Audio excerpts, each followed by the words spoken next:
നമസ്കാരം. നമ്മളിപ്പോൾ വന്നിരിക്കുന്നത് കട്ടപ്പാടത്തെ മാന്ത്രികം എന്ന് പറഞ്ഞ സിനിമയുടെ വിശേഷങ്ങളെ കുറിച്ച് അറിയാനാണ്. അപ്പം നമ്മുടെ കൂടെ ഇരിക്കുന്നത് നമ്മുടെ വിനോദേട്ടനാണ്. എല്ലാവർക്കും അറിയാവുന്ന വിനോദേട്ടൻ തന്നെയാണ്. വെൽക്കം ചേട്ടാ, സ്വാഗതം. എന്തുണ്ട് വിശേഷം? സുഖായിരിക്കണു. 30-ാം തീയതി കട്ടപ്പാടത്തെ മാന്ത്രികൻ റിലീസാണ്. പഞ്ചായത്ത് ജെട്ടിക്ക് ശേഷം അടുത്ത സിനിമ. പഞ്ചായത്ത് ജെട്ടി ഒരു അടിപൊളി സിനിമയായിരുന്നു, ഞാനും കണ്ടിരുന്നു. നല്ല കോമഡി, നല്ല എന്തായാലും കാരണം മറിമായത്തിന് ശേഷം മറിമായം എന്ന് പറയുന്ന ഒരു സീരിയൽ കണ്ടിട്ട് അല്ലെങ്കിൽ ടി വിയിൽ കണ്ടിട്ട് മിനി സ്ക്രീനിൽ കണ്ടിട്ട് ചേട്ടൻ നിങ്ങളെല്ലാവരും ബിഗ് സ്ക്രീനിൽ കണ്ടപ്പോൾ ഭയങ്കര സന്തോഷം തോന്നി. അപ്പോൾ എങ്ങനെയാണ് ഈ ഒരു സിനിമയിലെ ക്യാരക്ടർ എന്താണ്? ഈ സിനിമയിൽ നായകൻ്റെ അച്ഛൻ്റെ വേഷമാണ്. എനിക്ക് കുറച്ച് പ്രായമുള്ളൊരു ക്യാരക്ടറാണ്. നായകനാണ് മാന്ത്രികൻ. മാന്ത്രികൻ്റെ അച്ഛനായിട്ടുള്ളൊരു ക്യാരക്ടർ കുഞ്ഞിരാമൻ എന്നാണ് എൻ്റെ ക്യാരക്ടറിൻ്റെ പേര്. ഞാൻ ഈ അടുത്ത കാലത്തൊന്നും അങ്ങനത്തെ ഒരു ക്യാരക്ടർ ചെയ്തിട്ടില്ല. ഒരു പുതുമയുള്ളൊരു ക്യാരക്ടറാണ്. ഞാനും ശരിക്കും അച്ഛനും മകനും തമ്മിലുള്ള വൈകാരികമായ ഒരുപാട് വിഷയങ്ങൾ സിനിമയ്ക്കകത്തുണ്ട്. അച്ഛന് സാധിക്കാതെ പോയ സ്വപ്നം മകനിലൂടെ പ്രാവർത്തികമാക്കാൻ ശ്രമിക്കുന്ന ഒരു അച്ഛൻ്റെ കഥയാണ്. അപ്പോൾ അതിൽ നടക്കുന്ന കുറേ സ്ട്രഗിള്, ആ സ്ട്രഗിളിൽ വരുന്ന കുറേ പ്രയാസങ്ങൾ, സങ്കടങ്ങൾ, അത് വല്ലാതെ എന്നെ പിടികൂടുന്നു, എന്നെ മകനെയും. പിന്നെ ഞങ്ങൾക്ക് എൻ്റെ ഭാര്യയായിട്ട് അഭിനയിക്കുന്ന പ്രിയയും കുറേ സിനിമയിലും നാടകത്തിലേക്കുള്ളതാണ്. ഞങ്ങൾ 3 പേരാകുന്ന ഒരു കുടുംബമാണ്. ഈ കുടുംബത്തെ ചുറ്റുപറ്റിയാണ് കഥ. പിന്നെ മകനൊരു ലവറുണ്ട്, അങ്ങനൊരു റൂട്ട് പോകുന്നുണ്ട്. പിന്നെ മകൻ്റെ കൂടെ കുറേ ഫ്രണ്ട്സ്, അവരെല്ലാം അവൻ്റെ കൂടെ ഈ ഒരു സ്വപ്നം യാഥാർത്ഥ്യമാക്കാൻ വേണ്ടി അവരുടെ കൂടെ നിൽക്കുന്നു. ഇതാണ് ശരിക്കും ഇതിവൃത്തം. ഇതിൻ്റെ ഫൈസൽ ഹുസൈൻ എന്ന് പറഞ്ഞ സംവിധായകൻ എന്നോടാണ് ഈ കഥ ആദ്യമായിട്ട് പറയണത്, എൻ്റെ വീട്ടിൽ വന്നിട്ട്. അപ്പോൾ ഇദ്ദേഹത്തിന് ഇതൊരു ഷോർട്ട് ഫിലിം ആക്കാൻ വേണ്ടിയിട്ടാണ് അദ്ദേഹം വന്നത്, ഒരു അരമണിക്കൂറിൻ്റെ ഷോർട്ട് ഫിലിം. പക്ഷെ ഞാൻ കഥ കേട്ട് കഴിഞ്ഞപ്പോൾ ഞാൻ അദ്ദേഹത്തോട് പറഞ്ഞു, ഇത് ശരിക്കും ഒരു സിനിമയ്ക്കുള്ള ഒരു സംഭവമുണ്ട്, ഇത് ഷോർട്ട് ഫിലിമാക്കി മാറ്റേണ്ടത്. നിങ്ങളൊരു പ്രൊഡ്യൂസറെ കണ്ടെത്തി കഥ കുറച്ചുകൂടി വൈഡാക്കി കഴിഞ്ഞാൽ നമുക്ക് നല്ലൊരു സിനിമ ഉണ്ടാക്കാം. അങ്ങനെ സിനിമയ്ക്ക് വേണ്ട എല്ലാ ചേരുവകളും ഇതിനകത്തുണ്ടെന്ന് പറഞ്ഞു. അങ്ങനെ അദ്ദേഹം ഒരു മാസം കഴിഞ്ഞപ്പോൾ എൻ്റെ അടുത്ത് തിരിച്ചു വന്നിട്ട് പറഞ്ഞു, പ്രൊഡ്യൂസറെ കിട്ടി, ഞാൻ സിനിമയുടെ സ്ക്രിപ്റ്റാക്കി മാറ്റിയിട്ടുണ്ട്, നമുക്ക് ഉടനെ തന്നെ ചിത്രീകരണം തുടങ്ങാം. അങ്ങനെ കോഴിക്കോട്, മലപ്പുറം, പാലക്കാട് ജില്ലകളിൽ നിന്നായിട്ടാണ് എൻ്റെ ഷൂട്ടിംഗ് നടന്നത്. ഒരു ചെറിയ സെറ്റപ്പിൽ തുടങ്ങിയ സിനിമയാണെങ്കിൽ കഴിഞ്ഞ് വന്നപ്പോൾ അതൊരു വലിയൊരു സിനിമയായിട്ട് മാറിയിട്ടുണ്ട്. അപ്പോൾ ഡബ് ചെയ്യാനൊക്കെ ഞാൻ പോയപ്പം ഞാൻ ഒരുപാട് ടെൻഷൻ, ഒരുപാട് പ്രയാസപ്പെട്ടിട്ടുണ്ട്. കാരണം ഈ സിനിമയിൽ എന്നെ ഈ കുഞ്ഞിരാമൻ എന്ന് പറഞ്ഞ കഥാപാത്രം ഏൽപ്പിക്കുമ്പോൾ സംവിധായകൻ എന്നോട് ചോദിച്ചു, ഈ കുഞ്ഞിരാമന് എന്തെങ്കിലും ഒരു മാനറിസം കൊടുക്കാൻ പറ്റുമോ, എന്തെങ്കിലും ഒരു പ്രത്യേകത കൊടുക്കാൻ പറ്റുമോ? അപ്പോൾ ഞാൻ എന്താണ് ഉദ്ദേശിക്കുന്നത്? അല്ല, ഇയാൾ ആളുകളുടെ ഒരു ഇൻറ്റിമസി നേടിയെടുക്കുന്ന ഒരു ക്യാരക്ടറാണ്. അപ്പം അതിൽ എന്തെങ്കിലും ഒരു വിഷമം കൂടി അയാൾക്കുണ്ടെങ്കിൽ നല്ലതാണ്. അപ്പം ഞാൻ വല്ല മുടന്തനോ അങ്ങനെ എന്തോ ആവണമെന്ന് ചോദിച്ചപ്പോൾ ഈ മുടന്തൊന്നും വേണ്ട അവനോട്ടോ. പിന്നെ ഞാൻ പറഞ്ഞു വിക്കനാവണമെന്ന് ചോദിച്ചു, വിക്കൻ. അപ്പോൾ അത് ഡയറക്ടർക്ക് ഇഷ്ടമായി, വിക്ക്. അപ്പോൾ ഞാൻ അയാളോട് പറയുകയും ചെയ്തു, കാരണം ഇതിൽ കുറേ പ്രയാസപ്പെട്ട സീനുകളുണ്ട്. ഈ വിക്കുള്ള ആളുകൾക്ക് വിഷമം വരുമ്പോൾ വിക്ക് കൂടും, ടെൻഷൻ വരുമ്പോഴും വിക്ക് കൂടും. അപ്പോൾ അത് നന്നായിട്ട് ഹൈലൈറ്റ് ചെയ്യുന്നു പറഞ്ഞു. അങ്ങനെ ഞാൻ വിക്കനായി. പക്ഷേ ഇത് വിക്കനായി അഭിനയിക്കാനൊക്കെ സുഖമായിട്ട് അഭിനയിച്ചു. ഡയറക്ടർ പലപ്പോഴും എൻ്റെ അടുത്ത് വന്നിട്ട് അപ്രിഷ്യേറ്റ് ചെയ്യുകയും ചെയ്തു. പക്ഷേ ഡബ്ബിങ് ചെയ്തപ്പം ഞാൻ ശരിക്കും കുടുങ്ങിപ്പോയി. ഡബ്ബിങ്ങിൽ ഈ വിക്ക് കറക്റ്റായിട്ട് കിട്ടണമല്ലോ. എത്ര മീറ്ററിലാണ് ഓരോന്നിനും വിക്ക് വന്നത് എന്നുള്ളതുമില്ല. അപ്പോൾ ഡബ്ബ് ചെയ്യാൻ ശരിക്കും 6 ദിവസം സമയമെടുത്തു ഞാൻ.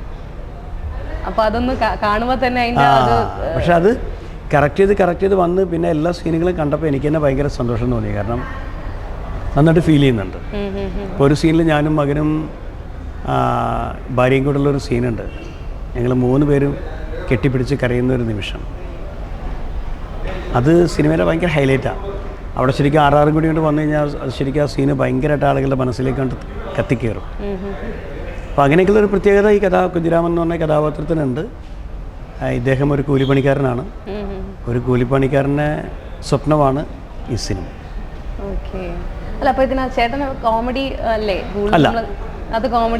കോമഡി ചെയ്യുന്നത് മുഴുവൻ എൻ്റെ ഈ നായകനായ സുമിത് രാഘവൻ്റെ സുഹൃത്തുക്കളാണ്. അവന് കുറേ സുഹൃത്തുക്കളുണ്ട്. ഈ സുഹൃത്തുക്കളുടെയിൽ അവരുടെ കുറേ സീനുകളിലാണ് കോമഡിയും കാര്യങ്ങളൊക്കെ വന്നത്. ഞാനിതിനകത്ത് സീരിയസ് ക്യാരക്ടറാണ്. കാരണം ഞാനൊരു എന്താ പറയുക, വളരെ സീരിയസ് ആയിട്ടുള്ളൊരു അച്ഛനാണ്. സീരിയസ് ആയിട്ടുള്ളൊരു അച്ഛൻ എന്ന് പറഞ്ഞാൽ അങ്ങനത്തെ സീരിയസ് അല്ല ഉദ്ദേശിക്കുന്നത്.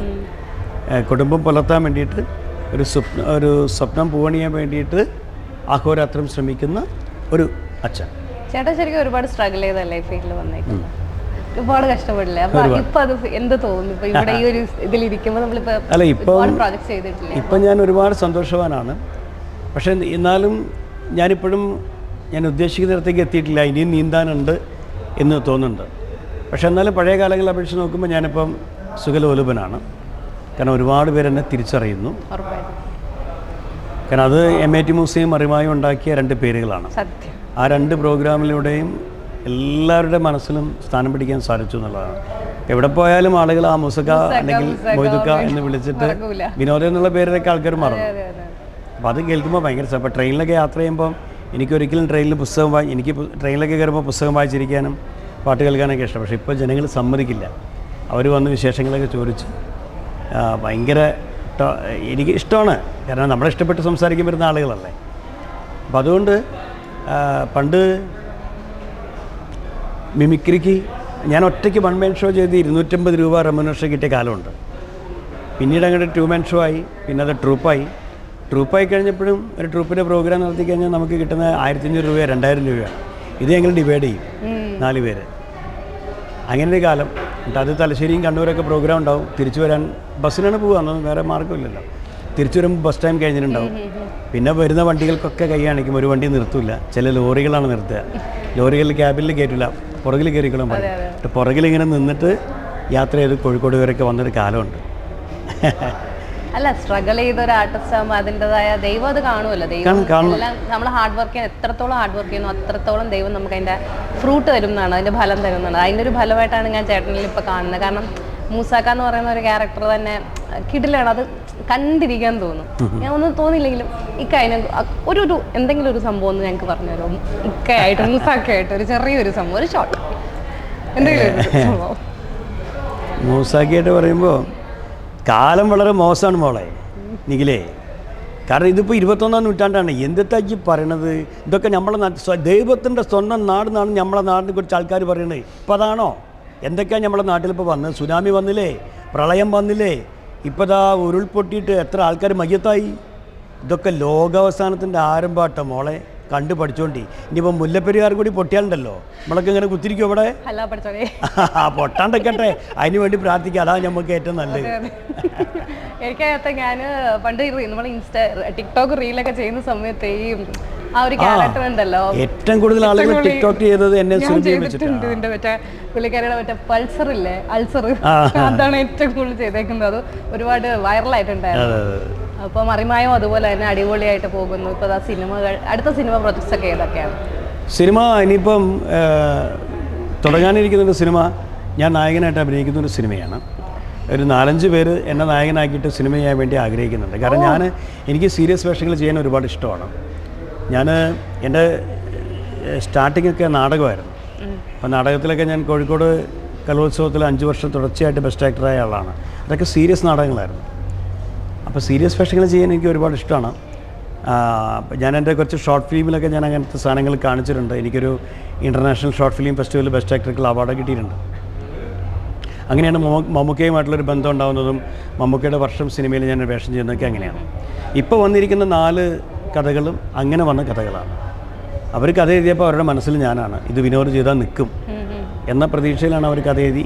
അപ്പോൾ അവർ പ്രൊഡ്യൂസർമാരെ തേടി നടക്കുകയാണ്. അപ്പം ഒരാൾക്ക് മാത്രമേ പ്രൊഡ്യൂസറെ കിട്ടിയിട്ടുള്ളൂ, ബാക്കി എല്ലാവരും ഓട്ടത്തിലാണ്. അപ്പോൾ എല്ലാവർക്കും അത്ര വലിയ ചിലവെന്നുള്ള സിനിമയല്ല, 1 കോടിയിൽ താഴെ. കാരണം ഒരു 75 ലക്ഷം 80 ലക്ഷം ഉണ്ടെങ്കിൽ അവർക്ക് ആ സിനിമ പൂർത്തീകരിക്കാൻ പറ്റും എന്നാണ് അവർ പറയുന്നത്. അപ്പോൾ അങ്ങനെ ഒരു 4 സിനിമകൾ പ്രതീക്ഷയിലുണ്ട്. അതിൻ്റെ പ്രതീക്ഷയിൽ ഇങ്ങനെ കാത്തിരിക്കുക. നാടകം ചെയ്യാനിപ്പോൾ സമയം കിട്ടാറില്ല. നാടകം അതെ ചെയ്യാൻ ഒരുപാട് ഇഷ്ടമാണ്. പക്ഷെ ഇപ്പോഴത്തെ നമ്മുടെ തിരക്കിൽ നാടകം ചെയ്യാൻ നടക്കില്ല. കാരണം അല്ല ഉണ്ട്. ഞാനിപ്പോൾ സുരഭി ഞാനും കുറേ ആയി ഞങ്ങളിങ്ങനെ ആഗ്രഹിക്കുന്നു ഒരു നാടകം ചെയ്യണമെന്ന്. പക്ഷേ ഇതിന് റിഹേഴ്സലിന് സമയം കണ്ടെത്താനും എനിക്കാണ് വലിയ പ്രയാസം. പക്ഷേ ഉള്ളിലുള്ളിൽ എപ്പോഴും നാടകമുണ്ട്. നാടകവും സിനിമയും തമ്മിൽ വളരെ വ്യത്യാസമല്ലേ? നാടകത്തിലെ ഡയലോഗ്സ് ഒക്കെ അങ്ങനത്തെ ഒരു സ്റ്റൈൽ. കാരണം എൻ്റെ അമ്മ നാടകടിയായിരുന്നു പണ്ടത്തെ. അപ്പോൾ ജഗദംബിക നൃത്തവിഹാരനായിരുന്നു അവരുടെ ട്രൂപ്പിന്റെ പേര്. അപ്പോൾ പണ്ടൊക്കെ അമ്മ ഇങ്ങനെ പറയും. അപ്പോൾ ആ നാടകത്തിൽ കുറേ കാര്യങ്ങൾ ട്രൂപ്പ് തന്നെ ഉണ്ടായിരുന്നു. അപ്പം ഇപ്പം അതിന്നൊക്കെ മാറി പക്കാ സിനിമയായി. ഇപ്പം എല്ലാം അങ്ങനത്തെ ഒരു സീരിയൽസ് തന്നെ വെറൈറ്റി ആയിക്കൊണ്ടിരിക്കുകയാണ്. അപ്പോൾ അത് ചേട്ടന് എന്താ തോന്നുന്നത് അന്നത്തെ കാലഘട്ടം ഇപ്പോഴത്തെ കാലഘട്ടത്തിന്റെ ആ അല്ല, ഒരു അത് സിനിമയിലുണ്ടായ ഡിഫറൻസ്? കാലത്തിനനുസരിച്ചുള്ള മാറ്റങ്ങൾ വരണമല്ലോ, വരാതിരിക്കാൻ പറ്റില്ല. ഇപ്പം നാടകത്തിൽ നിന്ന് വന്ന എത്ര ആളുകൾ സിനിമയിൽ വന്ന് ശോഭിച്ചു പോയി. ഇപ്പം തിലകൻ ചേട്ടൻ തന്നെ ഏറ്റവും വലിയ ഉദാഹരണമല്ലേ. എത്ര നല്ല കഥാപാത്രങ്ങൾ ചെയ്തു പോയി. നെടുമുടി വേണുചേട്ടനും അങ്ങനെ തന്നെയായിരുന്നു. ഒക്കെ നാടകത്തിൽ നിന്ന് വന്ന ആളുകളാണ്. അപ്പോൾ നാടകത്തിൽ നിന്ന് വന്ന ആളുകൾക്ക് അഭിനയം പറഞ്ഞു കൊടുക്കേണ്ട കാര്യമൊന്നുമില്ല. അപ്പം അത് ഓവറായിട്ട് അഭിനയിക്കേണ്ട തന്നെ പറയുള്ളൂ. നാടകത്തിൽ നമ്മൾ കുറച്ച് ഓവറായിട്ട് അഭിനയിക്കണം. കാരണം ഏറ്റവും പുറകിലിരിക്കുന്ന ഓഡിയൻ വരെ നമ്മുടെ ഭാവം കാണണമെങ്കിൽ നമ്മൾ അത്രയും ശബ്ദം എടുക്കണം.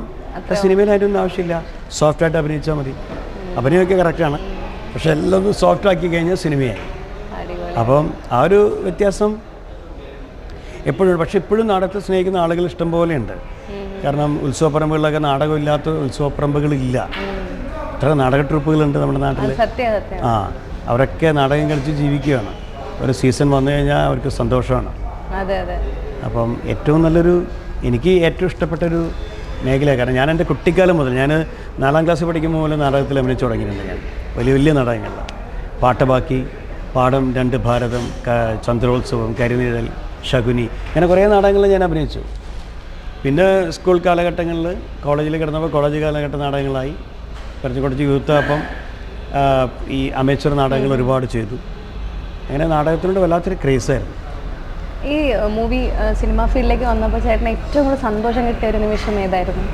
സന്തോഷം തോന്നി, ഏറ്റവും സന്തോഷം തോന്നിയ ഒരു നിമിഷം, ഒരു മൊമെന്റ് എന്ന് വെച്ചാൽ നമുക്ക് ഫീൽ ചെയ്യില്ലേ, നമ്മുടെ ഏറ്റവും വലിയ സന്തോഷം കിട്ടിയ ഒരു മൊമെന്റ് ഏതായിരുന്നു? ഫേസ് ടു ഫേസ് എന്ന സിനിമ. ഈ സിനിമയിൽ നായകൻ മമ്മൂക്കയാണ്. ഈ സിനിമയിൽ മമ്മൂക്ക പറഞ്ഞിട്ടാണ് എനിക്ക് ഈ സംവിധായകൻ ഈ സിനിമയിൽ വേഷം തരുന്നത്. അങ്ങനെ ഞാൻ അഭിനയിക്കാൻ വന്നു. മമ്മൂക്കയുമായിട്ടുള്ളൊരു കോമ്പിനേഷൻ സീൻ, ഒരു 1.5 മിനിറ്റ് ദൈർഘ്യമുള്ള സീൻ. ഞാനും മമ്മൂക്കയെ മാത്രമേ ഉള്ളൂ.